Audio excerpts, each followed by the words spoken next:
Welcome to the Paranormal Bible Podcast. It's going to be a good one. This week, prepare for a double dose of the weird and wonderful with a special paranormal probe into two chilling flash fiction stories. Love it. Forget dusty history books. We're diving headfirst into tales where the past bleeds into the present and nature harbors deadly secrets. I'm excited for this one. You sent us two fantastic examples, and we're going to dissect them to pull out what makes them so captivating and maybe a little unsettling. Absolutely. What's immediately striking about these flash fiction pieces is their ability to plunge you straight into the heart of the uncanny. Yeah. They don't need pages and pages to establish a sense of dread or wonder. They do it with a few sharp strokes. Yeah. It makes you think about how much we rely on context to understand our reality. Right. How quickly that can be upended. Yeah. Okay, let's dive into our first flash fiction story, The Clockmaker's Legacy. Okay. Imagine this. You inherit your estranged grandfather's antique shop. Quirky, sure, but then you discover a clock that can actually shift time. Whoa. That's not just a family heirloom. That's a Pandora's box waiting to be opened. Absolutely. For you, the listener, think about that moment of inheriting something that defies all logic. What would your gut reaction be?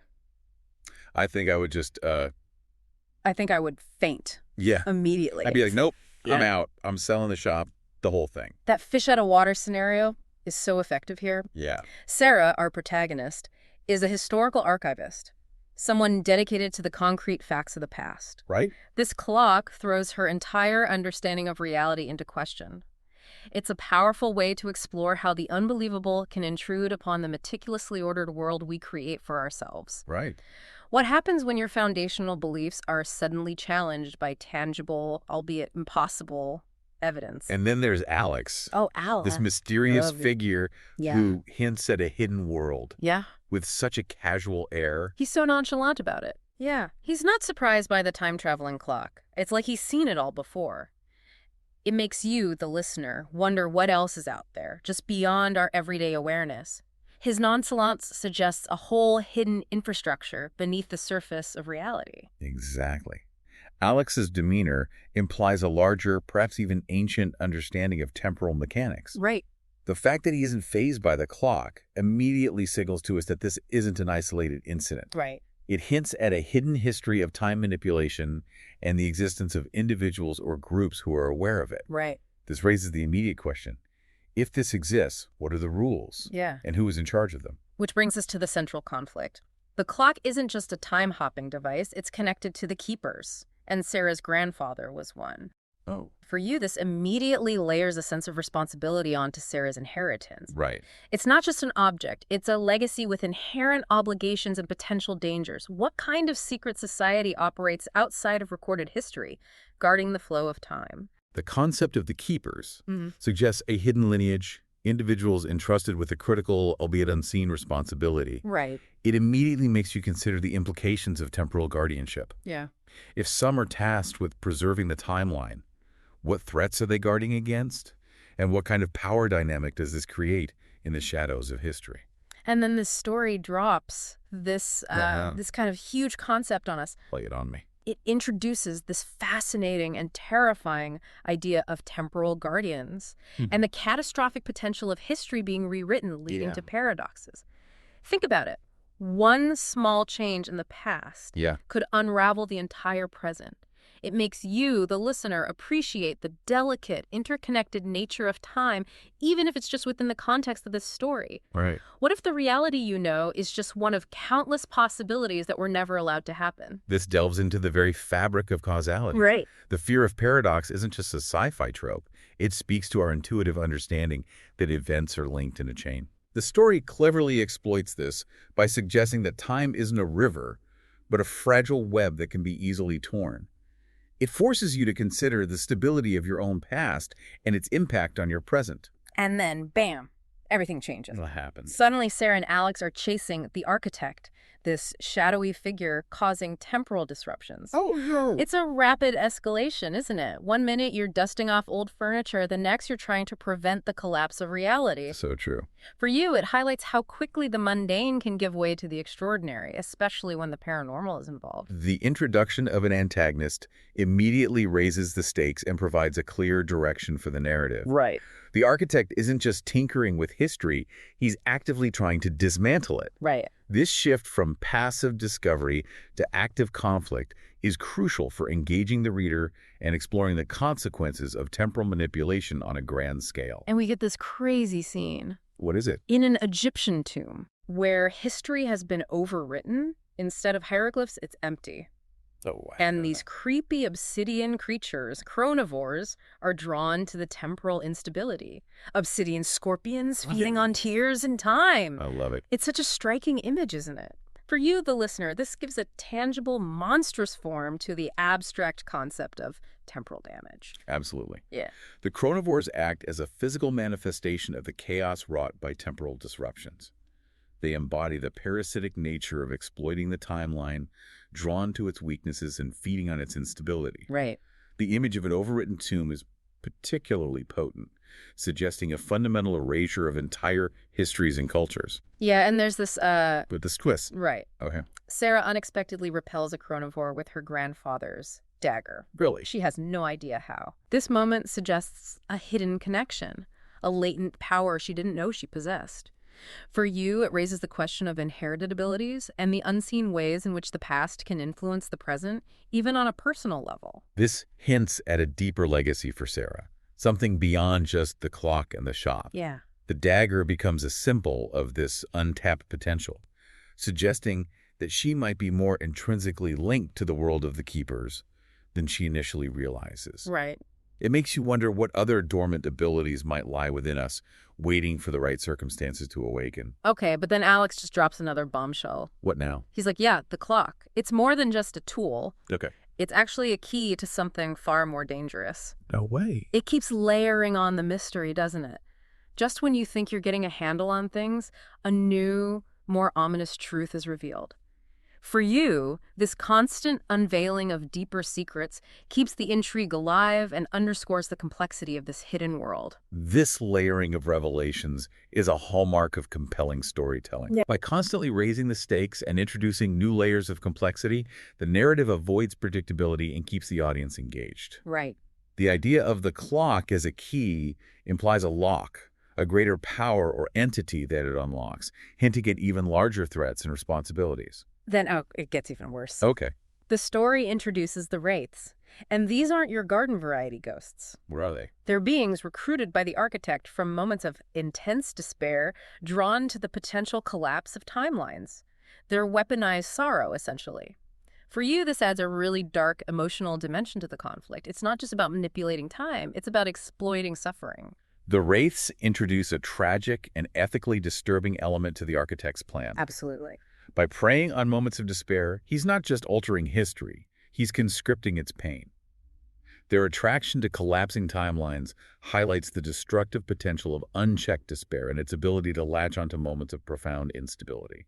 So Sarah and Alex, Okay. their mission becomes this desperate race to Berlin, 1945. Oh, wow. The architect isn't just changing history, he wants to end it. Oh my gosh. The weight of that on Sarah and Alex must be immense. For you, it emphasizes the enormity of the stakes involved. They're not fighting for a single event, they're fighting for the preservation of all time. Setting the climax in such a historically significant and volatile period amplifies the sense of urgency and the potential for catastrophic consequences. Berlin in 1945 was a city on the precipice of destruction, making it a fitting backdrop for the architect's nihilistic ambitions. Yeah.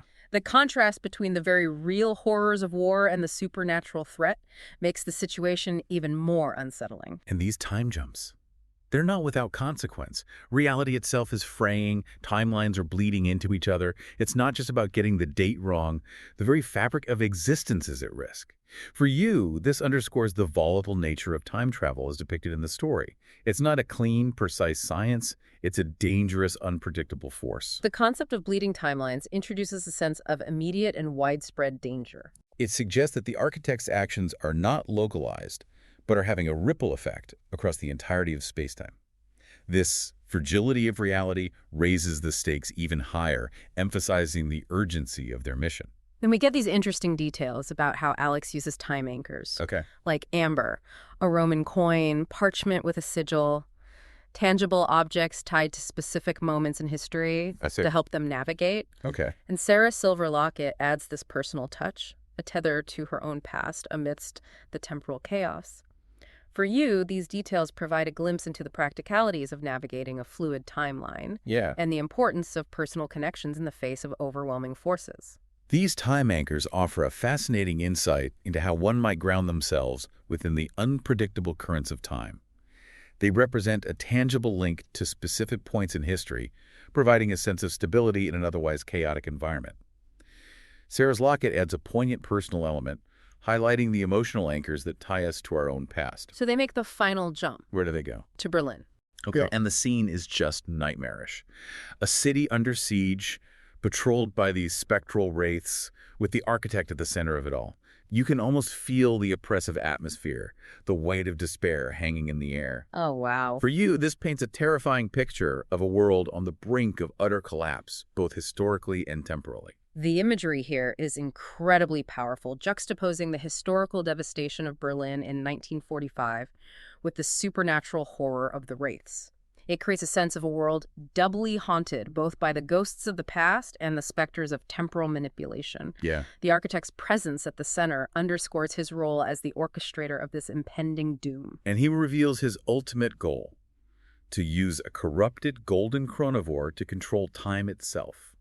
Not just alter events, but have absolute dominion over the timeline. Oh, my. For you, this elevates the threat to a cosmic scale. Yeah. It's not just about changing the past, it's about controlling the very flow of existence. The introduction of the golden chronovore signifies a massive escalation of the architect's ambition. Right. It represents a perversion of natural temporal forces, a tool capable of enacting his terrifying vision of absolute control over time. Right.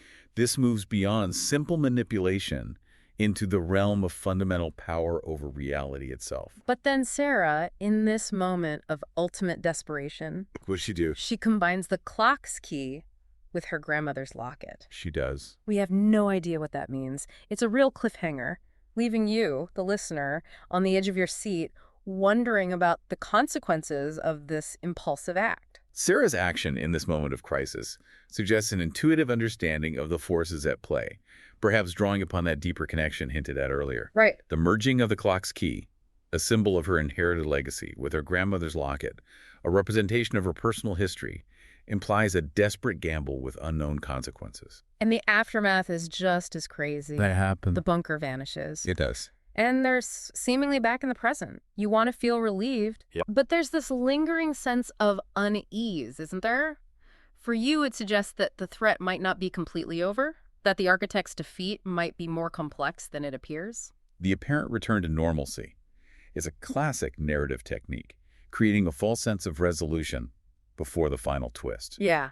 It leaves the listener questioning whether the immediate danger has passed or if a more subtle, long-term threat remains. And then that ending, oh man. A newspaper headline about a cult leader's mysterious disappearance and that chilling quote, "Sometimes control means knowing exactly when to vanish." Oh, wow. It completely reframes everything, doesn't it? For you, it leaves this haunting possibility that the architect wasn't defeated. He just orchestrated his own exit. The final twist undermines any sense of definitive closure, suggesting that the architect's disappearance might be a strategic maneuver rather than a true defeat. Right. The quote about vanishing implies a level of calculated manipulation that is deeply unsettling, leaving the listener to ponder the true nature of control and victory. Okay. Yep. Deep breath. Let's shift gears now and plunge into our second flash fiction story, The Garden of Whispers. Okay. This one takes us from the high-stakes world of time travel to a more intimate yet equally eerie encounter with nature. I'm ready. We meet Rowan Ellis, a botanist with this really unusual sensitivity to plants. Okay. It's more than just an interest, it's almost a form of communion. For you, this immediately sets the stage for a different kind of paranormal experience, one rooted in the natural world. Rowan's unique sensitivity immediately blurs the lines between human perception and the plant kingdom. Right. This heightened connection suggests a hidden layer of communication within nature, one that most of us are oblivious to, opening up possibilities for the paranormal to manifest in unexpected ways. But right away, there's this unsettling atmosphere in the woods, whispers on the wind, the feeling of being watched. It's a classic way to build suspense, tapping into that primal human instinct of sensing unseen presence. For you, the listener, it creates an immediate sense of unease, that feeling that you've stumbled into a place where the ordinary rules don't apply. The use of sensory details like the whispers and the feeling of being watched effectively establishes an atmosphere of latent threat. Right. It suggests a consciousness within the woods, an awareness of Rowan's presence that is both intriguing and potentially menacing. And then Rowan finds this extraordinary leaf. Right. Unlike anything he's ever seen before, it just falls onto his notebook, almost beckoning him deeper into the woods. Really? It's like the garden itself is reaching out. For you, it highlights how the seemingly innocuous can be a lure into the unknown, playing on our curiosity and desire for discovery. The unique leaf acts as an irresistible catalyst, a visual anomaly that overrides Rowan's rational caution.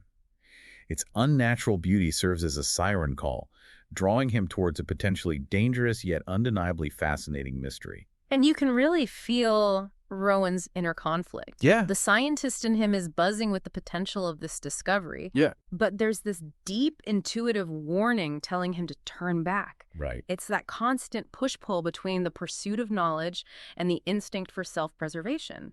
For you, it's a relatable dilemma. How often do we ignore our gut feelings in the face of something intriguing? This internal struggle makes Rowan a grounded and relatable protagonist. Yeah. His scientific curiosity is a driving force, but is constantly battling with a growing sense of foreboding, creating a palpable tension that draws the listener into his experience. When Rowan finally finds the garden, Yeah. the description is almost dreamlike. Lush, filled with impossible plants, humming with the strange melodic energy. It's such a contrast to the frantic urban setting of the first story. I see. This feels ancient, almost primordial. For you, it evokes a sense of wonder mixed with unease, a place of breathtaking beauty that also feels fundamentally wrong. The vivid and surreal description of the garden immediately sets it apart from the ordinary natural world. The melodic energy suggests a sentience or life force beyond typical botanical processes, hinting at the garden's supernatural nature and its potential for both wonder and danger. Then we're introduced to Sarah. Oh, another Sarah. A different one, thankfully. She owns a bookstore, Okay. and she has all this knowledge of local folklore, which provides this crucial grounding to Rowan's scientific observations. I see. Their contrasting perspectives, science versus legend, are so key to understanding what's happening. For you, it highlights how different ways of knowing can intersect when confronted with the unexplained. The introduction of Sarah provides a vital counterpoint to Rowan's scientific worldview. Her understanding of local legends offers a framework for interpreting the garden's peculiarities that goes beyond empirical observation, enriching the mystery and suggesting deeper cultural roots to the phenomenon. But garden is not what it seems. How so? It starts exhibiting this unnatural, accelerated growth, and Sarah brings in the local legends of the Whispering Woods and an oldness that gets hungry. It's classic foreshadowing, these old tales hinting at the underlying danger that Rowan is beginning to sense. For you, it underscores the power of folklore to hold truths and warnings that science might overlook. The local legends act as a narrative thread, connecting the present strangeness to a deeper history of the woods. The idea of an oldness that hungers introduces a primal, almost predatory aspect to the natural world, foreshadowing the potential threat Rowan has stumbled upon. And the story does something really clever here. It leaves the nature of this hunger deliberately vague. Oh, interesting. Is it life force? Emotions, something far more sinister. That uncertainty really amplifies the creep factor for you, the listener, because your own imagination fills in the darkest possibilities. The ambiguity surrounding the garden's hunger allows the listener's imagination to run wild, often creating something far more terrifying than explicit description. Right. It taps into a deeper, more primal fear of the unknown and the potential for nature to be both nurturing and destructive. But then the stakes get real, right? What happened? We hear about the missing hiker, how all the locals avoid the woods. It grounds the fantastical in a real-world mystery, making the threat feel more tangible. For you, it blurs the line between folklore and reality, suggesting that these legends might have a basis in actual events. By linking the garden to real-world disappearances, the story elevates the threat beyond a purely fantastical anomaly. It suggests that the garden's influence has tangible and dangerous consequences for the ordinary world, making the stakes much higher. And this raises a tough question.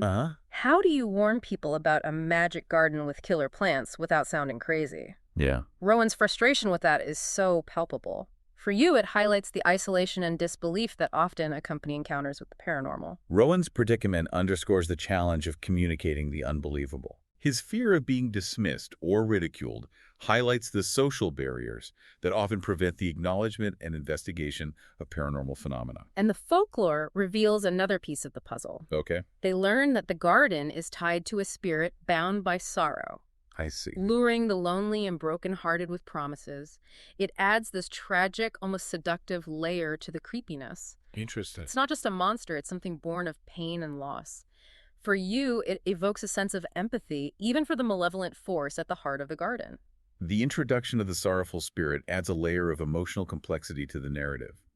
It suggests that the garden's power is not purely malicious, but is rooted in a deeper history of suffering, making it a more nuanced and perhaps even pitiable entity. They even find this old headstone within the garden. It's like a physical marker of the sorrow that fuels the spirit and its connection to the place. For you, it provides a tangible link to the garden's dark history, a silent testament to past grief. The headstone serves as a visual anchor for the spirit's sorrow, a concrete reminder of the human tragedy that underpins the garden's supernatural power. It transforms the garden from a mere anomaly into a place haunted by a specific, identifiable tragedy. Then they discover something even creepier. What's that? This crumbling cottage, Okay. filled with ancient books on plant lore, hinting at something far older and more powerful than a typical ghost. What could it be? Something akin to a dryad, deeply connected to the plants themselves. For you, it suggests a more primal, elemental force at play, something woven into the very fabric of the natural world. The discovery of the cottage in the ancient texts elevates the threat beyond a simple haunting. The idea of a dryad suggests a more ancient and fundamental connection between the spirit and the plant life of the garden, implying a deeper, more powerful magic at work. But within those books, Yeah. they find a clue. What is it? Song of Severance, forged in iron, offered under the new moon. It gives them a way to break the spirit's hold, but it also introduces this ritualistic element, a specific set of conditions that need to be met. For you, it highlights the idea that even in the face of the paranormal, there might be rules and procedures, albeit ancient and obscure ones. This clue provides a potential pathway to resolving the conflict, but also introduces new challenges and a sense of ancient ritual. The specific requirements, iron, forging, the new moon, suggest a deep connection to folklore and traditional methods of dealing with supernatural entities. And Sarah has this amazing moment of recall. She remembers her grandfather's blacksmith shop. Does she? It provides the iron they need for the ritual. It's a nice parallel to the first story, with a seemingly ordinary family connection providing a key to dealing with the extraordinary. I like that. For you, it suggests that even everyday skills and knowledge can be vital in confronting the paranormal. Sarah's recollection of her grandfather's blacksmith shop introduces a practical solution rooted in her own personal history, highlighting the unexpected ways in which our past experiences can equip us to face the unknown. Right. It's a reminder that even in the realm of the supernatural, tangible elements can hold significant power. As night falls, though, things get really bad. That happens. The garden's silence becomes more menacing than its earlier whispers. Okay. And these monstrous roots start erupting from the earth. Uh-oh. The plants themselves become weapons. It's a really visceral shift in the threat, moving from subtle psychological unease to outright physical danger. For you, it underscores the volatile and unpredictable nature of the garden's power. The shift from a subtle, seductive presence to a physically aggressive one dramatically increases the tension and danger. Yeah. The plants themselves becoming instruments of attack transforms the garden from a mysterious anomaly into an active and immediate threat to Rowan and Sarah's lives. And they're stuck in this crumbling cottage, Oh, no. desperately searching for the ritual of severance while the garden is trying to get in.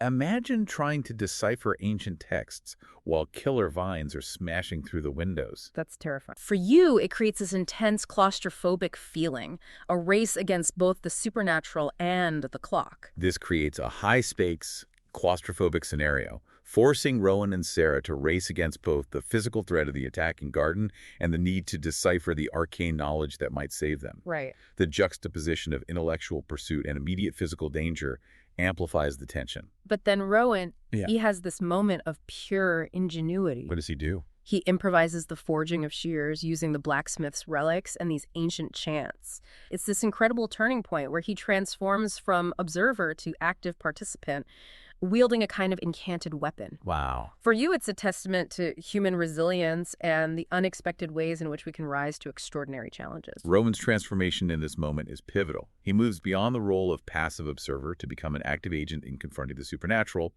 utilizing his unique sensitivity to plants in conjunction with practical skills and ancient knowledge to create a tool of severance. They finally confront the source of the garden's influence, and it's horrifying. What is it? The missing hiker. Oh, no. Twisted and transformed into this half-plant creature. It's such a disturbing visual, the embodiment of the garden's sinister power to corrupt and consume life.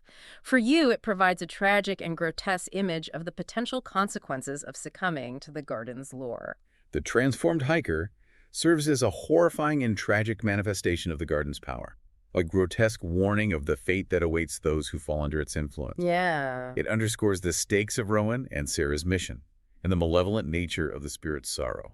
So with these improvised enchanted shears, Rowan plunges them into the roots. He does. He frees the hiker. Wow. And the garden starts to decay. Oh, good. For you, it's a moment of triumph. The ordinary tools imbued with purpose to overcome the extraordinary. This act of direct intervention signifies Rowan's victory over the garden's malevolent influence. The decay of the garden symbolizes the breaking of the spirit's power and the restoration of the natural order, a triumph of human will and ingenuity over the supernatural. And they find the spirit's core, this small, gnarled heart. Okay. And they destroy it.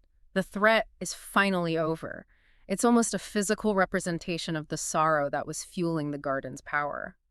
For you, it provides a tangible source for the supernatural, something that can be understood and ultimately destroyed. The discovery and destruction of the spirit's core provide a definitive resolution to the supernatural threat, highlighting the idea that even intangible forces can have a physical anchor. The gnarled heart serves as a potent symbol of the sorrow and pain that sustain the garden's malevolent energy. But the story ends on this hopeful note. It does. The clearing returns to normal. Okay. Rowan and Sarah connect. Oh, great. And there's this sense of healing in the forest's new growth. After all that unsettling creepiness, it's a welcome return to peace. I like that. For you, it shows that even after confronting darkness, there's the possibility of renewal and growth. The return to normalcy in the clearing and Rowan's newfound connection with Sarah offer a sense of closure and healing after the intense and unsettling events. Right. The image of new growth symbolizes the resilience of nature and the potential for life to regenerate, even after encountering profound darkness. So we've explored these two very different flash fiction stories, The Clockmaker's Legacy and The Garden of Whispers. Absolutely. Both delve into the paranormal, but in such distinct ways, don't they? Totally. One with the manipulation of time, the other with the hidden sentience of nature. What's particularly compelling is how both stories explore the fragility of our perception of reality. Right.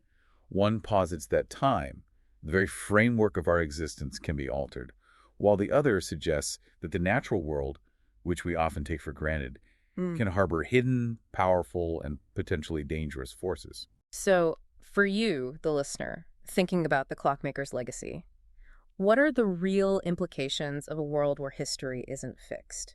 What kind of responsibility would come with the ability to change the past? And does the constant threat of unseen temporal manipulation alter how we view our present? Is the architect's vanishing act a true defeat or something more sinister?